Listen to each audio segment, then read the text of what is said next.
So let's go 4 things. 4 things to keep an eye on for Panthers Vikings this Sunday. Number 1, Bryce's ankle. Bryce Young missed this past game against the Seattle Seahawks with an ankle injury, which is weird because it was on Thursday last week that he was declared out. It wasn't even like, all right, let's see how it feels in practice. Or maybe sometimes you don't even hear till Saturday because you don't want other teams to know. They wouldn't have said Thursday last week, he's out. But then now it seems like he's fine. Bryce Young asked by the media yesterday during his press conference, hey, Bryce, in that game against the Saints, when did you actually hurt your ankle? No, I'm honestly, I don't. Was it something that after the game, you like, when did you first feel like you were hurt? Yeah, after the game was, kind of when it all came about. Okay. Oh, Bryce. Little hesitation there. Now, I'm not going to go full conspiracy theory. I've never been big on the conspiracy theory type thing. His answers just don't help. It doesn't, especially when he was asked about, all right, what was the nature of the injury? It's a part of the game, it's a part of it, and for me it was just listening to the training staff. They obviously they know all the, I try to do everything I can to know the football side, and I'm just in the same way that they know, they know the body, they know the medical side of it. So that was just the decision that was made. I trust them. I know it was the right thing. I don't really know all the specifics. I know what happened, but I know again as far as the decision was exactly what it should have been. So for me, it's just focusing on the game. Buddy. Yo. Buddy. I'm not sure what the injury was. I know what happened, but at the same time, it doesn't. It's just like, all right, man. Now you've opened the door up for questions. Which, by the way, this was pointed out earlier this week. We actually didn't know which ankle was injured. Right. Until literally Wednesday. Because it's his right ankle that's taped up. Because we didn't even know last week. All I heard was ankle. They were told us, right ankle or left ankle. We didn't actually know. Hey, Bryce, which ankle? I just trust what they trust say. the medical staff. So it's like, okay, hold on here. So again, this opens up doors opens up the conversation a lot regarding okay, how hurt was he? Yeah. Was he hurt if you are a conspiracy theorist? Exactly. Was he hurt? But also, it's just the fact that a lot of people are thinking okay, maybe they're using this as an excuse to just rest him for a day or rest him for a game to kind of mentally reset. Now, my guess, because he was a full participant in practice yesterday, full participant in practice on Wednesday, coming off from missing a game, it's okay.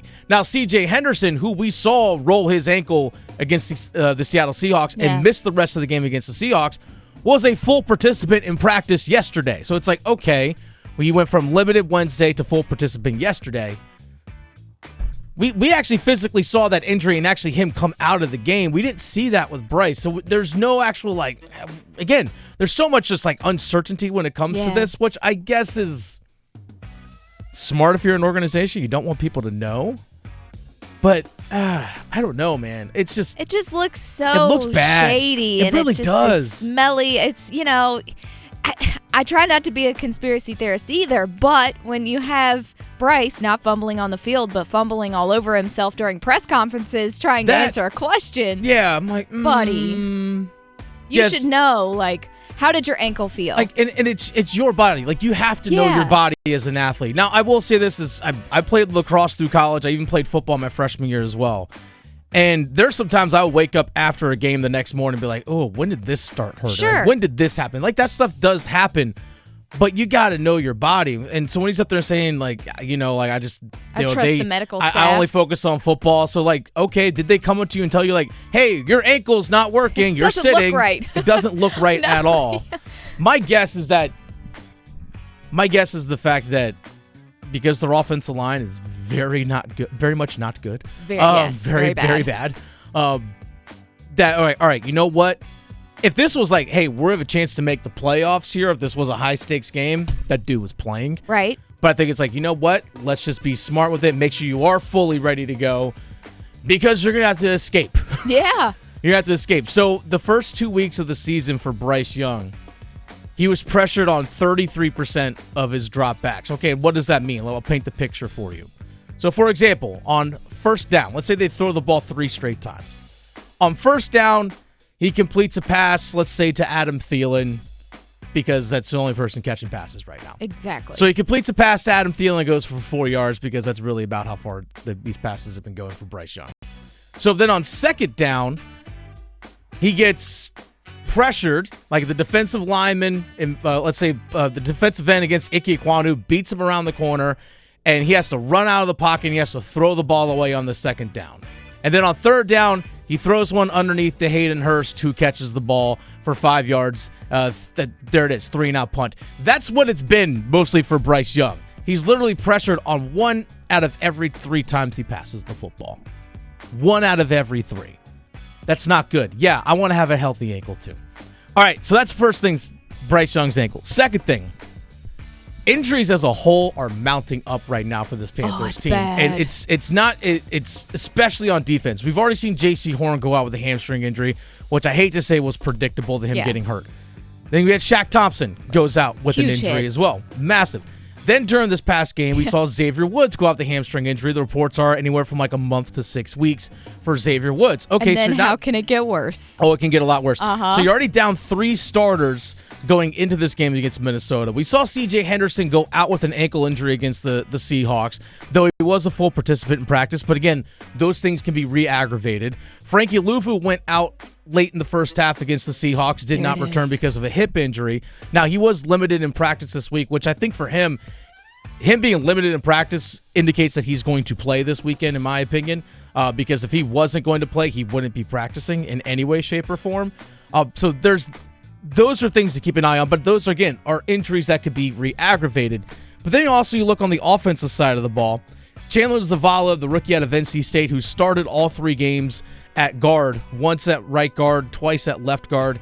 He's dealing with a calf injury. He's been limited in practice, but still practicing to an extent. When you have all these injuries start to mount up, this is not even going on top, and this is on top of Bryce Young. This is also DJ Chark still coming back from his hamstring injury. He was limited in practice yesterday because, again, he's still recovering from this. Also, Jonathan Mingo had a concussion against the Seahawks as well, but he's been practicing a little bit the last 2 days in practice, still to be determined when he actually does fully clear protocol. So there's a lot of these things that are starting to mount up. This is where things can get tricky for coaches when it comes to who are you going to dress? Who are you going to have active for a game? Yeah, who do we have left? Well, exactly. So it's who do you have left? But it's also like, okay, well, Chandler's dealing with a calf injury. Do we dress an extra offensive lineman to maybe if there's an aggravation to that injury? Or, hey, you know what? Do I need to dress an extra player in the secondary, knowing that Xavier Woods is out, knowing that CJ Henderson is coming back if an ankle injury? That's something that might get re-aggravated. Do I dress an extra defensive back? All right, so do you dress one less receiver? Do you dress one less running back? So do you dress one less tight end? These things all start to mount up. These are all questions that coaches have to figure out. You have to have contingency plans going in. But, man, this is looking like a mash unit right now for the Carolina Panthers. Which brings me to the third thing. We ever going to see DJ Johnson? That's a good The rookie third-round pick out of Oregon? That's a good question. I'm going to get into a little bit later on in the show today at about 1:15 about the roster construction of the Carolina Panthers right now, why a lot of this really falls on Scott Fitterer right now. DJ Johnson, third-round pick, defensive end, edge rusher, outside linebacker, however you want to define it. When you have these guys that you draft in the third round, you expect them to play in some way, shape, or form. He hasn't. He actually dressed week 1 against the Atlanta Falcons. Played 0 snaps, both special teams and defense. Literally dressed for the game, did warm-ups, and just stood on the sideline. I could have done that. I could have. At age 37. I'm like, give me a helmet. Let's go. Hey, for their paycheck, I'll do it too. Yeah, I'll take a half that paycheck. Yeah. For half their game check, just to literally stand there on the sides. Right. Jamie Robinson, 5th-round pick. We might see him this upcoming weekend just because, again, the injuries that we mentioned just a moment ago. But for Johnson specifically, the Carolina Panthers used a 4th-round pick to trade up in the 3rd round. So they used 2 picks to go get this guy, and he's not even playing. Not even playing. It's just not smart management. Yeah, we'll get into this a little bit later on, again, about 1:15. All right, fourth thing, because it is week 4 for the Carolina Panthers, Adam Thielen facing his former team, the Minnesota Vikings. It'll be interesting. There's always something interesting. I think everyone has felt this before in some way, shape, or form in their life. No matter where you work, when you get taught, either you get told that you are not good enough because, hey, you know what? We're actually going to move on. We're going to sign other people. We're going to let you go sign where else. Or they get signed someone else or bring someone else in to take a spot that you were going for. A lot of people have dealt with that in their lives. So Adam Thielen, who has played his entire career with the Minnesota Vikings, 10 seasons, if I remember correctly, 11. Last season, as the season progressed, kind of got pushed down in the depth chart. Eventually, he gets told, hey, you know what? You did a great job for us. Thank you for everything you've done, but we no longer need you. That's personal. Anytime someone goes against a former team like this, when that's personal, I like to bet on that guy to ball out. Yeah, it's different. Just hits different. It does. And here's the thing as well.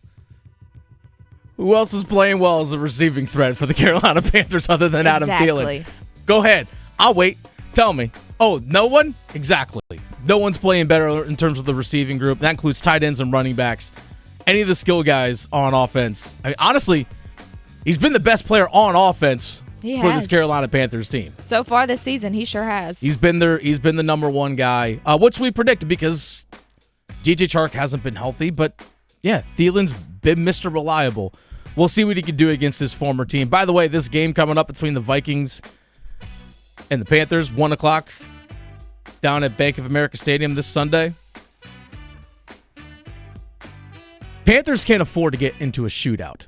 This is an offense for Minnesota that is scoring a lot. I know their defense is giving up a bunch, but Justin Jefferson is one of, if not the best wide receiver in the NFL. Who's covering him? You don't have J.C. Horn. Dante Jackson has been suspect. And now you're down to TJ Henderson coming off of his ankle injury as well. And then, again, you're without Xavier Woods. So, okay, so you have Von Bell. Okay, you have Von Bell shading over towards whomever's guarding Justin Jefferson. Well, then it leaves you really weak on the other side. And they got guys like Jordan Addison and KJ Osborne, other guys that could torch you. And also, there's TJ Hockenson, the highest paid tight end in the NFL, running down the middle of the field as well. Yeah, they have options. Yeah, they have a lot of options. They do. They could score. A lot. The defense right now is And I've seen them play the Vikings even at home, and if you let them get a rhythm and start tacking on those points, they'll just run away with it. It'll be nothing. Kirk Cousins will come out there and run away with it. Exactly. Say what you want about Kirk Cousins. The dude can put up yards and points. He can make stuff happen. The dude can put up yards and points, by the way. So the last 2 games for the Vikings, they've scored 28 and 24, 52 points. The Panthers this season in 3 games have 54. So there's that. Yeah, don't get in a shootout with this Vikings team if you're the Panthers, because guess what?